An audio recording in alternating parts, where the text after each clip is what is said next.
미적분 29번 문제 한번 볼게요. 자, 얘 같은 경우는 지금 부등식, 2차 부등식을 만족한 정수 x의 개수를 구하라고 하고 있죠.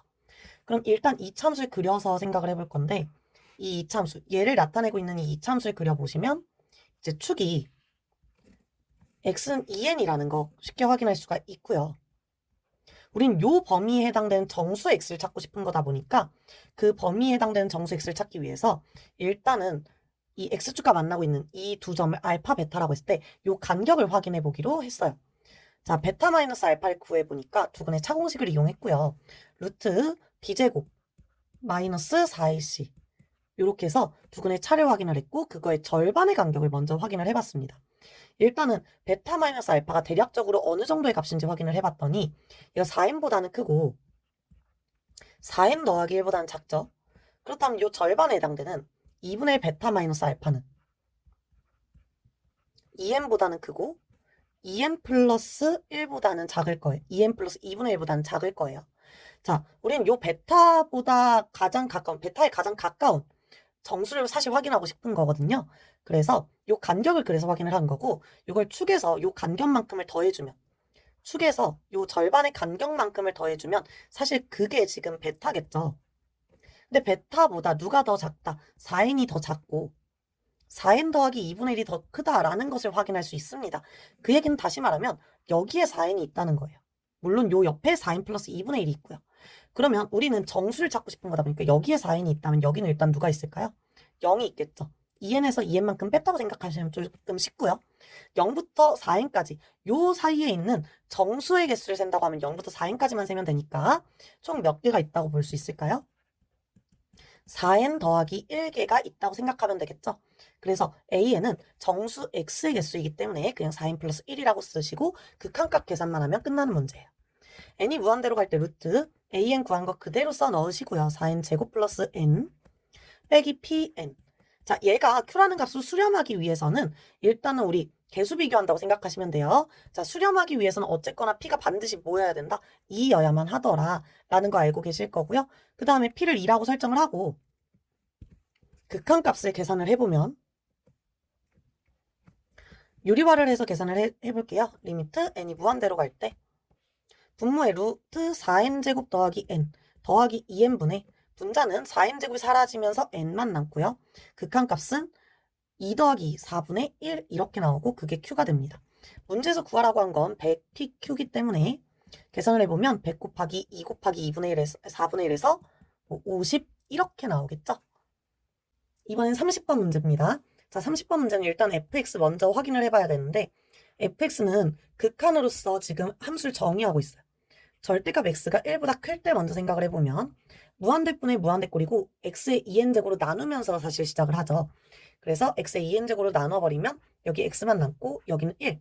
여기는 0으로 수렴하는 애가 나올 거고 여기도 0으로 수렴하겠죠. 그러면서 x가 함수로 정의가 되겠구나라는 거 확인하실 수가 있고요. 그 다음에 절대값 x가 1일 때를 한번 확인을 해보시면 x가 플러스 1이어도 1 빼기 1에서 0 나오고 x가 마이너스 1이어도 마이너스 1 더하기 1이어서 0이 나옵니다. 그리고 절대값 x가 1보다 작을 때는 0, 0으로 수렴하면서 마이너스 x가 나오죠. 그러면 다시 말하면 fx는 간단하게 그려봤을 때 절대값이 1보다 작을 때는 y는 마이너스 x 직선을 그리고 1일 때는 0을 절대값이 1보다 클 때는 y는 x 직선을 그린다라고 볼 수 있겠네요. 자, 이런 식으로 그려볼 거고요. 이번엔 gx를 한번 확인을 해보면 gx는 fx를 이용해서 정의를 하고 있어요. k가 1일 때부터 한번 생각을 해보면 k가 1일 때는 지금 gx가 0과 절대값이 0과 2 사이에 있을 때 gx가 뭐라고 정의되고 있냐면 fx라고 정의가 되고 있고요. k에다가 이제 2를 대입해서 확인을 해보시면 2 대입하니까 절대값이 2보다 크거나 같고 4보다는 작거나 같을 때 등호가 빠져있죠 여기 4보다 작을 때 여기도 2보다 작을 때 이땐 gx가 k에다가 2 대입해보니까 어떻게 돼요? 3f 3분의 x라고 나와요. k가 3일 때도 한번 확인을 해보면 3 대입하시면 4보다는 크거나 같고 절대값이 6보다는 작은 범위에서 gx가 k에다가 이번엔 3 확인 대입하시면 지금 5f 5분의 x라는 거 보실 수 있고요. 한 개만 더 써볼게요. 6보다 크거나 같고 절대값이 8보다 작을 때 gx는 7f 7분의 x라고 이렇게 나오겠죠. 자, 이런 식으로 지금 gx가 정의되고 있구나라는 거 확인이 가능하고요. 자, 이런 식으로 확인을 했을 때 그 다음도 사실 예측이 가능하기 때문에 그냥 가볍게 쓸게요. 절대값 x가 10보다 작을 때 gx는 9f 9분의 x. 자, 그럼 얘가 지금 어떻게 되고 있는 거냐면 fx를요. 가로로 3배, 세로로 3배. 마찬가지 fx를 가로로 5배, 세로로 한 번 더 5배. 그 다음에 그 다음도 마찬가지 7배, 7배, 9배, 9배씩 확대시키고 있다고 생각하면 좋을 것 같아요. 그래서 이걸로 그래프를 그려보면 이게 확대라는 개념 자체를 알고 계시면 사실 크게 어렵지는 않았을 거예요. 그래프를 그려보는 것 자체가. 일단은 어디부터 어디까지 마이너스 2랑 2 사이에는요. 그냥 기본 그래프 그대로 쓰시면 되겠죠. 그리면 되겠죠. 일단 여기에 기울기가 마이너스 1인 직선 하나 그리고 여기에 0이 있고요. 여기에 기울기가 1인 직선 이렇게 그립니다. 자, 보시면은 바깥쪽에 열려 있거든요. 그래서 열린 그래프로 그릴 거고요. 그 다음에 2랑 4 사이에 2랑 4 사이에도 마찬가지 한번 확인을 해보면 여기에도 마찬가지 그릴 건데요. 얘가 3배, 3배 확대가 됐잖아요. 그러면 원래는 여기가 1 마이너스 1이었는데 얘가 3배 확대가 됐다고 생각을 하시면 지금 1이라는 그 구분점이 지금 1이 경계잖아요. 사실 1을 기준으로 좌우에서 지금 함수가 변하고 있는데 그 1이라는 기준이 어디로 확대가 됐을까요? 3으로 확대가 됐겠죠. 그럼 3이 기준점이 됐을 거고요. 3보다 안쪽에는 기울기가 마이너스 1인 직선이 그대로 그려지고 있을 거예요.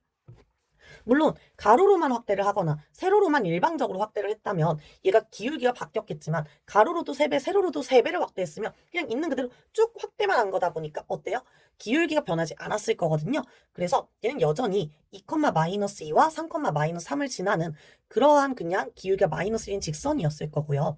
안쪽에 닫힌 구간으로 그려져 있기 때문에 안쪽에 있는 x가 2일 때는 지금 등호가 붙어 있죠. 그래서 여기가 색칠된 동그라미로 자, 여기는 원래 빈 동그라미였고요. 마찬가지 3과 4 사이는 기울기가 1인 직선 3,3에서부터 출발해서 기울기가 1인 직선을 이렇게 그려줍니다. 자, 4에는 여전히 등호가 없기 때문에 열어놔야 되죠. 빈 동그라미로 그렸고요. 자, 그렇다면 당연히 왼쪽도 동일합니다. 자, 마이너스 2랑 마이너스 3 사이에는 기울기가 마이너스 1인 직선으로 마찬가지로 마이너스 2에는 지금 등호가 붙어있기 때문에 색칠된 동그라미로 확인했고요. 자, 마이너스 3은 원래 비어 있습니다. 자, 그리고 마이너스 3과 마이너스 4에는 기울기가 1인 직선으로 그려주시면 돼요. 이런 식으로 그려 나갈 거예요. 자, 4랑 6 사이에도 쭉 그려 나갈 텐데 우리는 이렇게 해가지고 계속 반복되는 형태로 그래프를 확대해 가면서 그래프를 그려 나가겠죠. 근데 문제에서 봤을 때 이렇게 gx를 쭉 그려 나갈 건데 문제에서 0과 10 사이에 있는 어떤 t라는 실수 t에 대해서 y는 t라는 이 직선과 gx가 만나지 않도록 하는 t의 합을 구하라고 얘기를 하고 있어요. 그러니까 지금 y는 t라는 직선과 안 만나려면 어떻게 돼야 되나를 확인해 볼 거고요. 여기 y는 1이랑 안 만나겠죠. 2랑은 만나요, 얘 때문에. 그리고 3에서 안 만나는 거 보이실 거예요. 근데 얘가 지금 2를 주기로 지금 반복되잖아요. 그래프의 형태가 약간 규칙성이 있죠. 2를 주기로 규칙성을 가지고 있는데 지금 2에서는 안 돼요. 그럼 3을 다음으로 봤을 때 4에서도 또 안 되겠죠. 왜냐면 여기도 마찬가지로 4일 때는 여기 지금 색칠된 동그라미로 그래프가 이어지고 있을 거니까 한 번 더 확인해 보시면 조금 더 와닿을 거예요. 한 번 더 그래프를 조금 작게 축소한 다음에 이어서 그려보면 4부터 5, 6까지 한 번 더 추가로 그려볼게요. 5, 6까지. 그러면 5에서 한 번 더, 자, 5배 한 거니까 5에서 경계가 생길 거고요. 5를 기준으로 왼쪽에는 기울기가 마이너스 1인 직선이, 그리고 오른쪽에는 기울기가 1인 직선이 이렇게 그려진다고 보시면 되겠죠. 그리고 왼쪽에도 마찬가지로 마이너스 5를 기준으로 경계가 생기고요. 마이너스 5일 때 0이 될 거고, 자, 마이너스 5보다 안쪽에는 지금 기울기가 지금 몇인 직선이 마이너스 1인 직선이, 아니죠. 미안. 마이너스 5랑 마이너스 4. 요 사이에는 기울기가 마이너스 1인 직선이 여기 위에 그려야죠. 아래다가 그릴 뻔했네. 안쪽에는 뭐가 생기고 색칠된 동그라미가 생기고 바깥쪽에는 빈 동그라미로 마무리. 왜냐면 여기엔 등호가 있으니까. 그리고 마이너스 5 바깥쪽에는 기울기가 1인 직선을 요렇게. 둘 다 빈 동그라미로. 요게 반복된다라는 얘기거든요. 그럼 지금 마이너스 3에서는 됐지만 4에서는 안 된다는 거 한 번 더 확인할 수 있고요. 얘 때문에 5에서는 괜찮겠다. 지금 2를 주기로 지금 규칙이 반복되고 있기 때문에 1에서 안 만나고요. 3에서 안 만나고 5에서 안 만나고 그 다음에 7에서 안 만나고 이렇게 안 만나는 순간들이 보여지죠. 그래서 만나지 않도록 하는 t의 값은 1, 3, 5, 7, 9가 되겠습니다. 자, 모두 더하라고 했으니까 25가 답으로 나오겠죠.